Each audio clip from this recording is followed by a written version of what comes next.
Hello students, welcome back to my YouTube channel. तो आज हम लोग क्लास 10th की सीरीज़ को कंटिन्यू करते हुए एक नया चैप्टर स्टार्ट करने जा रहे हैं जिसका नाम है acid base and salt. Hope you guys like my previous video जो की थी केमिकल रिएक्शंस एंड इक्वेशंस पे। तो चलिए स्टार्ट करते हैं। तो आज का जो नया टॉपिक है हमारा वो है एसिड बेस एंड सॉल्ट में सबसे पहले हम पढ़ते हैं एसिड्स क्या होते हैं।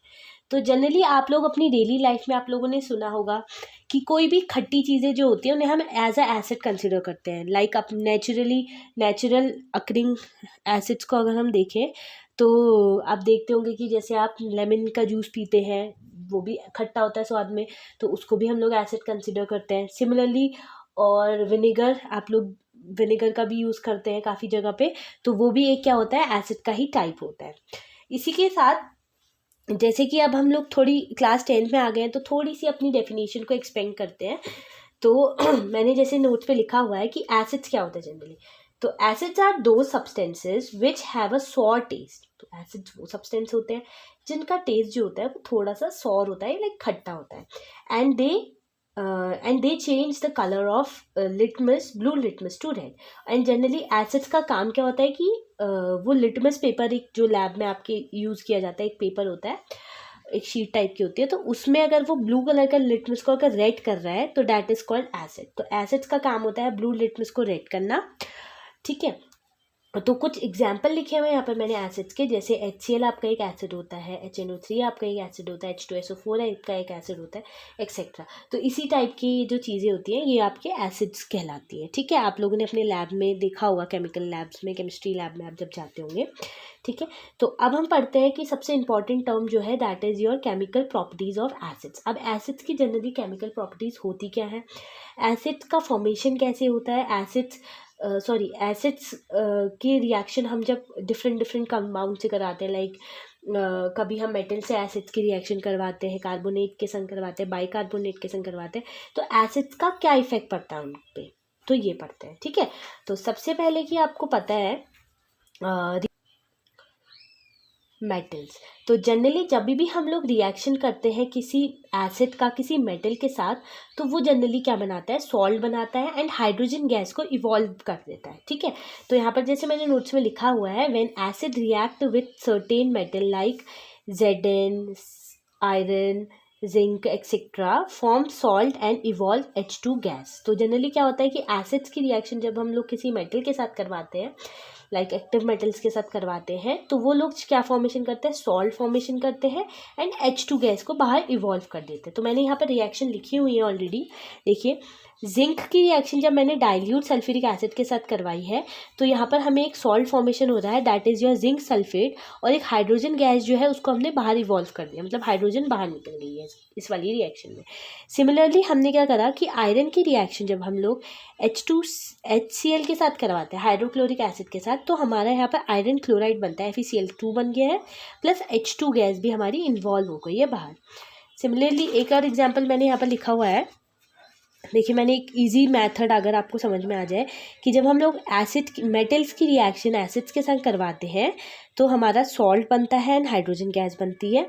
तो इसी का एक एग्जांपल जैसे मैंने लिया है यहाँ पर सोडियम एक बहुत अच्छा मेटल होता है, बहुत रिएक्टिव मेटल होता है, तो इसीलिए हम लोग ने यहाँ पर सोडियम ले रखा है। सोडियम की रिएक्शन मैंने एक एसिड के साथ करवा दी, तो मैंने HCl के साथ इसकी रिएक्शन करवाई है, जनरली डाइल्यूट HCl दिया हुआ है मैंने, तो मैंने इसका क्या करा, सॉल्ट फॉर्मेशन कर दिया। देखिए एक Na था, एक Cl था, मेटल और नॉन मेटल की रिएक्शन से सॉल्ट फॉर्मेशन होता है, तो मैंने एक मेटल और नॉन मेटल ज्वाइन करके NaCl एक सॉल्ट बना लिया है, प्लस हाइड्रोजन गैस जो हमारी यहाँ पर बची थी उसको मैंने बाहर इवॉल्व कर दिया है। तो ये हो गया हमारा रिएक्शन विथ मेटल्स। अब हम नेक्स्ट पढ़ते हैं इसका कि क्या होता है कि जब हम लोग किसी एसिड की रिएक्शन किसी कार्बोनेट के संग करते हैं या बाइकार्बोनेट के संग करते हैं, ठीक है। अब आप लोग को बहुत सारा डिफ़िकल्टी होती है कि कार्बोनेट को कैसे याद करें और बाइकार्बोनेट को कैसे याद करिए। तो एक चीज़ याद रखिएगा कि जो कार्बोनेट होता है दैट इज़ योर CO3, ठीक है। वेयर इज बाइकार्बोनेट कहीं पर ही आ गया तो वो हो जाता है आपका CO3। तो बाय जहाँ पर आएगा वहाँ पर आप H लगा दीजिएगा, और कार्बोनेट तो आपका CO3 होता ही है। तो जनरली क्या होता है कि अब जब भी हम लोग एसिड की रिएक्शन किसी बाइकार्बोनेट के संग या कार्बोनेट के संग करते हैं, तो फिर भी हमारा वो लोग क्या फॉर्मेशन करते हैं, सॉल्ट फॉर्मेशन करते हैं और वाटर इवॉल्व कर देते हैं, प्लस कार्बन डाइऑक्साइड गैस को भी बाहर इवॉल्व कर लेते हैं। ठीक है, अब जैसे यहाँ पर मैंने रिएक्शन में लिखा हुआ है, देखिए, when acid react with metals, metal carbonate and hydrogen carbonate, bicarbonate को हम लोग हाइड्रोजन कार्बोनेट भी कहते हैं। ठीक है, तभी मैंने यहाँ पर HCO3 लिखा हुआ है, to produce salt, carbon dioxide and water. ठीक है, तो जैसे कि यहाँ पर मैंने कुछ एग्जाम्पल लिखे हुए हैं, तो मैं आपको इन एग्जाम्पल्स को करके बता देती हूँ। ठीक है, तो देखिए, मैंने यहाँ पर लिखा है कि जैसे सेकंड टर्म पॉइंट है। ठीक है, यहाँ पर मेरा ये फर्स्ट वाली एग्जाम्पल था, सेकंड एग्जाम्पल मैं यहाँ पर लिख रही हूँ कि जैसे मैंने बोला किसी एसिड की रिएक्शन किसी बाइकार्बोनेट के संग। ठीक है, तो मैं कार्बोनेट के संग करती हूँ पहले, मेटल कार्बोनेट की रिएक्शन मैंने किसके साथ करवा दी, एसिड्स के साथ करवा दी। ठीक है, तो क्या फॉर्मेशन होगा हमारा, सॉल्ट फॉर्मेशन होगा, प्लस वाटर निकलेगा, और क्या निकलेगा बोला, CO2 गैस निकलेगी। ठीक है, तो जनरली देखिए, मैंने मेटल कार्बोनेट लिया, मेटल में मैं ले लेती हूँ, तुम्हारा सबसे इजी होता है सोडियम, कार्बोनेट होता है CO3। ठीक है, अब इसका फॉर्मूला आपस में जब हम बनाते हैं तो Na2CO3 होता है, क्योंकि इसकी वैलेंसी 2 होती है कार्बोनेट की, सोडियम की वैलेंसी 1 होती है, तो क्रॉस मल्टीप्लिकेशन आपने प्रीवियस क्लास में पढ़ा है, तो Na2CO3 होती है। इसके बाद मैंने एसिड ले लिया, HCl ले लेते हैं, मेरा फेवरेट है HCl, इसीलिए मैं हमेशा रिएक्शन में HCl लेती हूँ, क्योंकि वो ईजी रहती है करने में भी, और ईजी होती है मतलब। तो देखिए यहाँ पर सॉल्ट फॉर्मेशन कर देता हूँ, तो देखिए Na है और Cl है, तो सीधे सीधे हम लोग NaCl बना लेते हैं इसको, प्लस मैंने बोला वाटर बाहर निकलेगा, H2O बाहर निकल गया, प्लस अब कार्बन बचा यहाँ पर बस, तो कार्बन अपने ऑक्साइड्स के फॉर्म में निकलता है, तो कार्बन निकलेगा CO2 के फॉर्म में। ठीक है, अब जब भी कोई गैस निकलती है तो उसको हम एरो ऐसे दिखाते हैं। ठीक है, अब देखिए रिएक्शन को बैलेंस करते हैं, सोडियम यहाँ पर 2 है, सोडियम यहाँ पर 1 है, तो यहाँ पर 2 लग जाएगा, सोडियम बैलेंस हो गए। कार्बन 1 था, ऑक्सीजन यहाँ पर देखिए 3 है, ऑक्सीजन यहाँ पर 2 और 1 1 3 है, हाइड्रोजन यहाँ पर 2 है, तो हाइड्रोजन को बैलेंस करने के लिए यहाँ पर भी 2 लगा देंगे। तो देखिए आपको समझ में आ गया होगा शायद। सिमिलरली मैंने यहाँ पर एक और एग्जांपल लिखा हुआ है कि कैल्शियम कार्बोनेट की रिएक्शन जब हम लोग HCl के साथ करवाते हैं तो हमारा क्या बन जाता है, फिर से CaCl2 बन रहा है, CO2 और H2O। तो यहाँ पर भी क्या हो रहा है, एक सॉल्ट फॉर्मेशन हो रही है, और कार्बन अपनी ऑक्साइड के फॉर्म में CO2 के फॉर्म में बाहर इवॉल्व हो गया, और H2 गैस भी हमारी बाहर इवॉल्व हो गई है। ठीक है, अब हम लोग पढ़ते हैं मेटल कार्बोनेट के साथ। अब सिमिलरली मेटल बाइकार्बोनेट के संग हम जब एसिड्स की रिएक्शन करते हैं तो वो लोग भी क्या करते हैं कि सॉल्ट फॉर्मेशन करते हैं, और कार्बन डाइऑक्साइड निकालते हैं, और सम वाटर निकालते हैं। ठीक है, सिमिलरली मेटल कार्बोनेट और बाइकार्बोनेट की जो रिएक्शन होती है, बोथ आर सिमिलर। ठीक है, तो चलिए स्टार्ट करते हैं। तो देखिए मेटल बाइकार्बोनेट की रिएक्शंस, तो यहाँ पर मैं लिख देती हूँ कि जब हम लोग मेटल बाइकार्बोनेट की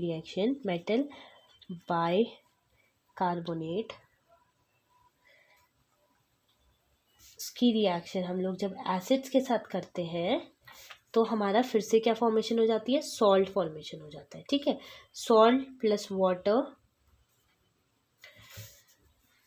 प्लस CO2 निकलता है। ठीक है, अब हम कुछ एग्जांपल्स लेते हैं। तो फिर से मैं एक और एग्जांपल ले लेती हूँ, जैसे मेटल मैंने बोल दिया, मेटल ले लेते हैं फिर से Na, सोडियम, बाइकार्बोनेट अभी मैंने आपको बताया था कि HCO3 होता है। ठीक है, HCO3 की रिएक्शन मैंने एसिड्स के साथ करवाई, एसिड्स फिर से चलिए HCl ही ले लेते हैं। ठीक है, आप लोग बोलेंगे कि मिस तो हमेशा HCl लेती रहती है। ठीक है, तो HCl के साथ करवाते हैं, फिर से हम लोग सॉल्ट फॉर्मेशन कर देंगे, तो देखिए Na और Cl NaCl बन जाएगा। ठीक है, प्लस वाटर हमारा बाहर निकलेगा H2O, प्लस हमारा CO2 बाहर निकलेगा। तो इसमें देखिए अब रिएक्शन बैलेंस कर लेते हैं एक बार। Na आपका 1 है, Na आपका 1 है, H आपका 1 है, H यहाँ नहीं, H आपके 2 है, H आपका 2 है, O आपका 3 है, O यहाँ पर आपके 3 है, और Cl आपका 1 है, Cl आपका, तो ये रिएक्शन तो ऑलरेडी बैलेंस थी। ठीक है, इसका मैं एक और एग्जाम्पल ले लेती हूँ। चलिए अब ले लेते हैं कैल्शियम बाइकार्बोनेट ले लेते हैं, ठीक है। ओके, तो ले लेते हैं कैल्शियम। कैल्शियम सी ए होता है, बाइकार्बोनेट क्या होता है, HCO3 का होल ट्वाइस। इसकी HCO3 की वैलेंसी कितनी होती है, 1 होती है। कैल्शियम की वैलेंसी कितनी होती है, 2। तो आप लोग क्रॉस मल्टीप्लिकेशन करेंगे जब, तो फॉर्मूला क्या बनेगा, CaHCO3 का होल ट्वाइस, ठीक है। तो इसकी रिएक्शन भी हम लोग एसिड के संग करते हैं, HCl के साथ ही कर लेते हैं। चलिए, तो हमारा क्या फॉर्मेशन हो जाएगी, यहाँ पर हमारा फॉर्मेशन हो जाएगा फिर से कैल्शियम क्लोराइड CaCl2, ये भी एक सॉल्ट होता है, प्लस वाटर प्लस CO2। तो देखिए ये रिएक्शन भी हमारी हो गई। ओ सॉरी, मैंने ऊपर एरो नहीं लगाया था, तो ये हो गई हमारी एरोज। तो देखिए अब रिएक्शन फिर से देख लेते हैं। Ca एक है, Ca1 है, हाइड्रोजन यहाँ पर 2 और 1 3 है, हाइड्रोजन यहाँ पर कितने हैं, हाइड्रोजन यहाँ पर 2 है। तो अगर मैं यहाँ पर 2 लगा दूँ, इवन में मल्टीप्लाई करना होता है ना, 4 हो जाएंगे, ठीक है। अब कार्बोनेट यहाँ पर क्या है, कार्बन कितने हैं, 2 है, ठीक है। कार्बन यहाँ पर हमारा 1 है, तो कार्बन को बैलेंस कर लेते हैं, 2 लगा देते हैं, ठीक है। अब देखिए ऑक्सीजन यहाँ पर 6 है, ऑक्सीजन यहाँ पर 4 और 6 होगा। आई थिंक ये बैलेंस हो गई इक्वेशन, हाँ बैलेंस हो गई, बैलेंस हो गई, नहीं हुई है, 4 है ना हाइड्रोजन, ठीक है। तो देखिए कैल्शियम 1 है, कैल्शियम 1 है, हाइड्रोजन यहाँ पर 2 और 2 4 हो गए, हाइड्रोजन 4 हो गए। कार्बन यहाँ पर 2 है आपके, कार्बन यहाँ पर आपके 2 है, ऑक्सीजन यहाँ पर आपका 6 है, ऑक्सीजन यहाँ पर 2 2 4 और 2 6 हो गए, क्लोरीन आपके 2 हो गए, क्लोरीन आपका 2 है। तो ये भी आपकी इक्वेशन क्या हो गई, बैलेंस हो गई, ठीक है। अब एक और टॉपिक है इसका लास्ट, दैट इज 4th जो होता है कि एसिड्स की रिएक्शन जब हम लोग मेटल के ऑक्साइड्स के साथ करवाते हैं, ठीक है। यहाँ पे मैं लिख देती हूँ, reaction with metal oxides,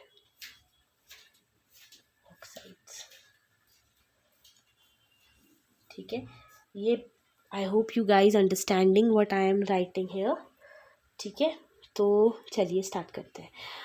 metal oxides, अब मेटल आपको पता है क्या होता है, जनरली मेटल्स आपकी जो फर्स्ट सीरीज होती है, हाइड्रोजन लिथियम सोडियम पोटेशियम, ये वाली चीज़ें, और उसके बगल वाली जो होती हैं कैल्शियम मैग्नीशियम एल्यूमिनियम, ये सब आपके कॉपर जिंक, ये सब आपकी क्या होती है, मेटल्स होते हैं। तो मेटल के ऑक्साइड्स क्या होते हैं कि जब मान लो जो मेटल है वो ऑक्सीजन के संग जब रिएक्ट करते हैं तो वो मेटल के ऑक्साइड्स कहलाते हैं, ठीक है। तो जनरली क्या होता है, ओ के संग रिएक्शन करते हैं, तो क्या होता है कि जब हम मेटल की रिएक्शन एसिड्स की रिएक्शन मेटल ऑक्साइड्स के संग करवाते हैं तो जनरली क्या फॉर्मेशन होता है, सॉल्ट फॉर्मेशन होता है एंड वाटर फॉर्मेशन होता है, ठीक है। तो यही फॉर्मेशन होते रहता है इसमें, सॉल्ट ही, मतलब कि जब भी कोई मेटल होता है, वो मेटल का ऑक्साइड हो, मेटल का हाइड्रोक्साइड हो, मेटल का कार्बोनेट हो, मेटल का कुछ भी हो, तो वो फॉर्मेशन हमेशा सॉल्ट का ही करेंगे, ये चीज़ आपको ध्यान रखनी है, ठीक है। तो सिमिलरली मेटल की रिएक्शन जब मैं मेटल ऑक्साइड्स के साथ करवा रही हूँ तो क्या होता है, देखिए यहाँ पर मैं लिख देती हूँ, metal oxide plus acids gives salt plus water, ठीक है। ठीक है, अब देखिए मेटल ऑक्साइड, अब कोई मेटल ले लेती हूँ, सपोज मैंने ले लिया सोडियम ले लेते हैं, चलिए, ठीक है। सोडियम की रिएक्शन, सोडियम ऑक्साइड होता है NaO, इसकी रिएक्शन मैंने करवा दी एसिड के साथ, दैट इज HCl ले लेते हैं, ठीक है।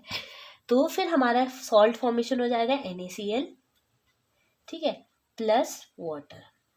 आप सोच रहे होंगे कि मैं हमेशा यही क्यों कर रही, यही एग्जाम्पल क्यों लिख रही हूँ, क्योंकि देखिए NaCl आपको पता है कि सॉल्ट सबसे इजी रहता है, सबको याद रहता है, तो ये कन्वीनियंट होता है, हर कोई याद कर सकता है, इसीलिए मैंने ज़्यादातर रिएक्शन में Na ही यूज़ किया गया, क्योंकि बहुत सारे, ऐसा नहीं है कि हम हर कोई टॉपर होता है ना, तो थोड़े बच्चे जो मीडियोकर भी हैं तो वो भी ये चीज़ तो लर्न नहीं कर सकते कि NaCl बनाना है ना, इसीलिए मैंने ईजीएस्ट से ईजीएस्ट एग्जाम्पल लिखे हैं मैं, ठीक है।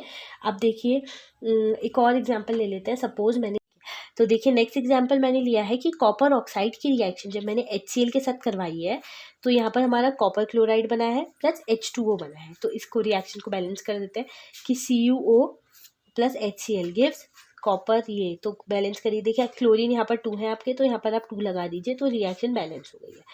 तो गाइज इसी के साथ मेरा क्लास 10th का एसिड बेस का एसिड्स का पार्ट 1 कंप्लीट हुआ है.